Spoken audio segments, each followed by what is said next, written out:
வணக்கம். என்னோட பேர் வேலுசாமி. ஒரு பெரிய வீடு கட்டி வாழணும்னு ஒரு ஆசை. ஆனால் அது வரைக்கும் நான் அதுக்கான ஸ்டெப் எதுவும் எடுத்துக்கல. ஜெராக்ஸ் சென்டர் வச்சு நடத்திட்டு இருக்கிறப்போம். ஜெராக்ஸ் சென்டர் வச்சு நடத்திட்டு இருக்கிறேன். அதுக்கு செண்பகராஜன் சொல்லிட்டு ஒரு நண்பர் 10 அடிக்கு ஒருக்கா ஜெராக்ஸ் எடுக்க வருவார். அவர் எல்ஐசியில் லோன் ப்ராசஸராக ஒர்க் பண்ணுறாரு.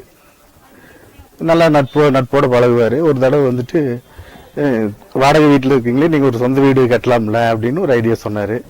அண்ணாச்சி ஒருத்தர் நல்லா பண்ணிட்டு இருக்காரு பில்டிங் எல்லாம், நீங்கள் அவர் போய் பார்க்கலாமே அப்படின்னு சொன்னாங்க.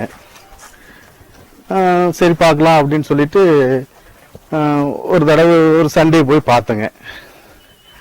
அவர் போய் மீட் பண்ணுறப்போ ரொம்ப எளிமையாக, ஒரு பக்தி மயமாக, ஒரு அன்பா, ஒரு நல்ல நட்போட பழகிற ஒரு மனுஷனை அன்னைக்கு மீட் பண்ணோம். அவர் சொன்ன ஒரு சில வார்த்தைகளும் அவர் கொடுத்த ஊக்கம் நம்ம வீடு கட்டணும்னு ஒரு தைரியத்தை கொண்டு வந்துச்சு. இவர் நல்ல ஊக்கம் கொடுக்குறாரு. நீங்கள் கட்டுவீங்க, நல்ல அருமையான தொழில் பண்ணுறீங்க, நல்ல எங்கே ஏஜில் இருக்கீங்க, இந்த ஏஜில் ஏதாவது வீடு கட்டினா கட்ட முடியும், நீங்கள் கட்டிக்கலாம், ஒன்றும் பிரச்சனை இல்லை, நான் ஹெல்ப் பண்ணுறேன் அப்படின்னு சொல்லியிருந்தாரு. நாங்களும் சரி கட்டலாங்கன்னு சொல்லிட்டு பேசிட்டு வந்துட்டோம். மறுபடி பில்டிங் எந்த மாதிரி வேணும்னாலும் ஸ்கெட்ச் பார்த்து பிளான் பண்ணி அவரே எல்லாம் போட்டு கொடுத்தாரு. நான் ஜெராக்ஸ் தொழில் பண்ணுறதுனால அடிக்க ஒருக்கா சைட்டில் பார்த்து அது இப்படி வேணும், இப்படி வேணும், அப்படி வேணும்னு சொல்கிறதுக்கு டைம் இருக்காது. நான் கணவன் மனைவி இருவருமே கடையில் இருப்போம். அதனால் யாருமே அங்கே சைட்டில் பார்க்க மாட்டோம்.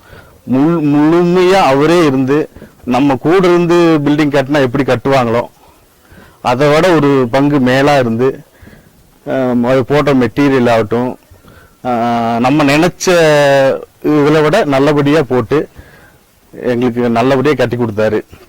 ஒரு காசுக்காக தொழில் பண்ணாமல் மக்களோட மனசை புரிஞ்சு இவங்க ஒரு வீடு கட்டணும் ஆர்வத்தில் இருக்காங்க, இவங்க நம்மளால முடிஞ்சது பண்ணணும் அப்படின்னு நல்லா சிறப்பாக கட்டி கொடுத்தாரு.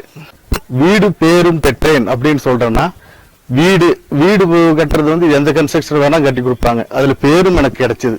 எப்படின்னா, புளியர்ச்சனைக்கு எங்க சொந்த பந்தங்கள் எல்லாம் கூப்பிட்டு இருந்தோம். அவங்க சொன்னாங்க, நான் நிறைய பில்டர்ஸ் வீட்டை அந்த மாதிரி கட்டணும், எங்களுக்கு இதுல குறை அதுல குறைனாங்க.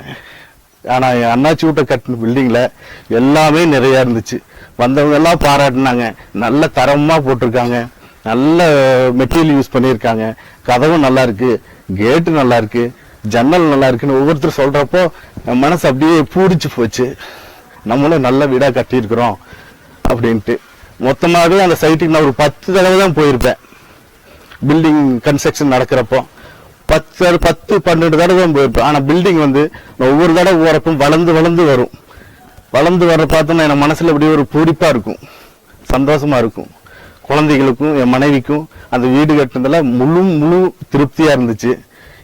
இந்த நிகழ்ச்சி மூலம் அண்ணாச்சிக்கும் என்னுடைய நன்றிகளை தெரிவிச்சுக்கிறேன். இது மாதிரி நிறைய பேருக்கு நிறைய கட்டிடங்களையும் நிறைய வணிக வளாகங்களையும் கட்டி அவங்களோட தொழில் மென்மேலும் சிறக்க ரொம்ப வாழ்த்து கூறுகிறேன்.